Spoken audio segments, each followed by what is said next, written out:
Hello and welcome back. Steel Pinnings here once again, and today I have for you the first edition of May Locks.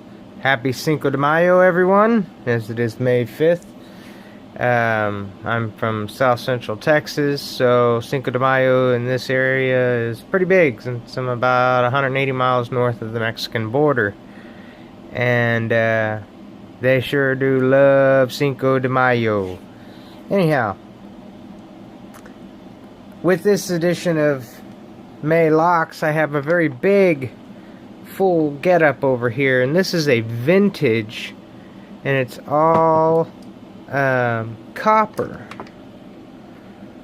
and it is in lockwood. The only bad thing is the other side's the thumb turn, but that's alright. The whole setup is lockwood. It's got it on the bolt and all, and the handle, the knob, or whatever you want to call that part. Original bolts and all. I'm going to make a mock door piece setup for it and make a display, in other words, unit for it. I don't think I'm going to polish it up. I'm going to leave it patinaed real nicely. I took the lock apart and cleaned it, as the bitting on it kind of stinks to begin with, and then it's a wide open keyway, and it's just kind of mucky. An old used up lock, plain and simple. It needs to be on display and not used and abused any longer. So that's the start off of it, and the only vintage I have in this edition. Down here below is a quick grab of some Euro specs that I got. One down here I have featured in a prior video, and this is a super awesome S-Tech. I usually do pretty good with sliders, but these sliders with opposing tin dimples on the top and the sliders on the bottom, those things are monsters to pick to begin with, and then you got to get in there to them and do the dimple pick or pins, and then get the sliders, and the sliders are usually pretty darn sensitive. This one works beautifully. I had another one sent to me by Truckmaster 30, which was the one with was a Chinese version of this exact same type of lock. I'm trying to see if I can see it here, but I don't see it. Oh, there it is, sorry. It's a Chinese version of it. I had filed down this. I was going to drill the hole and make it a set to throw in a padlock, because I just thought that was just so cool. And then I saw how quickly he got it picked and realized that the sliders weren't very sensitive at all. And once you get those dimples picked, it kind of opens right up for you. But the S-Tech would, and my only problem there is when I have a nice, beautiful lock like this that is a higher security lock and much better tolerances, I tend to not want to snap them. It deserves more, so I won't be snapping this. A beautiful, beautiful lock I have not been able to get into.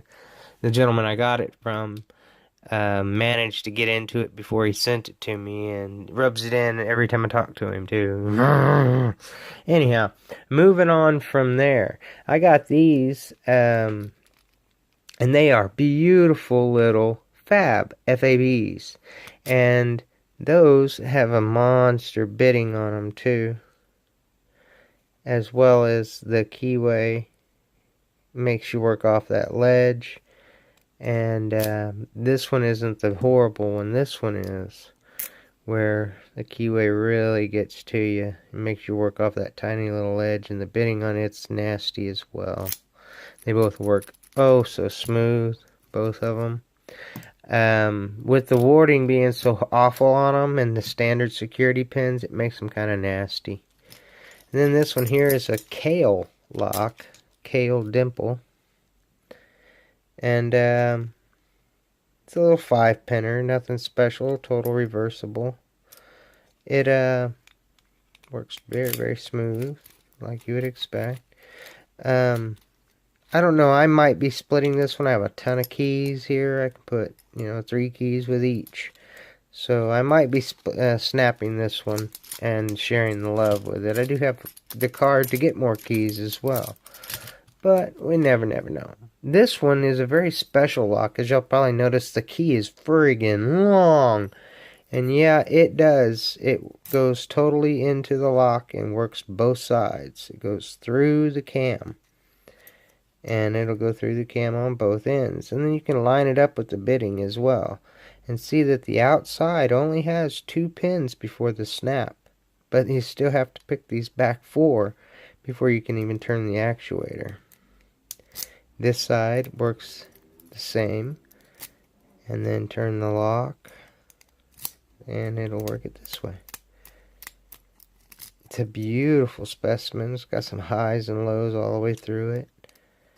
Works great. Looks awesomely great. It's a nice, beautiful Mauer. I can't be splitting it because, well, you know, it's got to be all together. And then up here I have some, I call them Chinese knockoff locks, but ultimately it's a 3KS. I mean, it's what it is. It's a double slider lock. And the bitting on that key is ultimately nasty as well. It goes in, works the lock beautifully.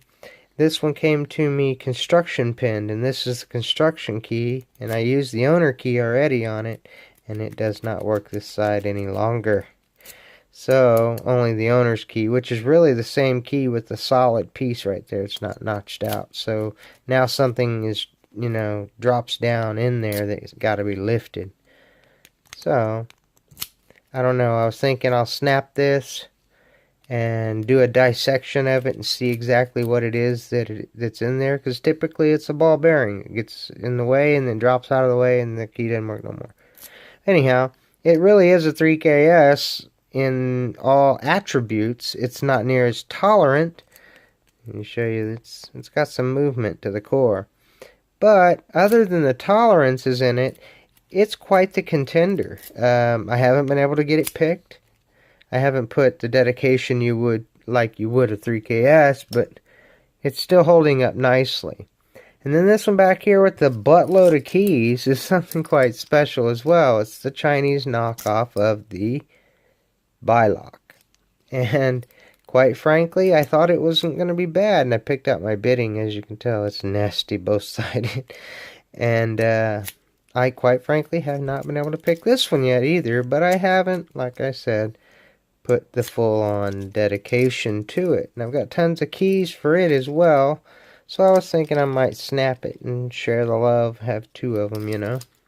Since they are Chinese knockoffs, they didn't cost me what you would pay for an Australian Bylock and an EVA 3KS. But nonetheless, they're awesome little locks and so much fun to play with and learn from. That's what I enjoy the most. I learn from these. I will dissect them. I will find out what the pinning on this does. I thought this one was construction pinned as well because they had the 2 keys separated. But literally, I've tried them out. They do not change. They do not change the operation of it. I do not know why they separated that key. They are identical in every way. They work the lock in every way. And it doesn't change anything. So, that's all I have for you this time for May locks. Happy Cinco de Mayo once again. If y'all please stay safe and always stay legit. If you like this video and like what I do here, hit that like button. And of course, if you're new to the channel, hit that subscribe button.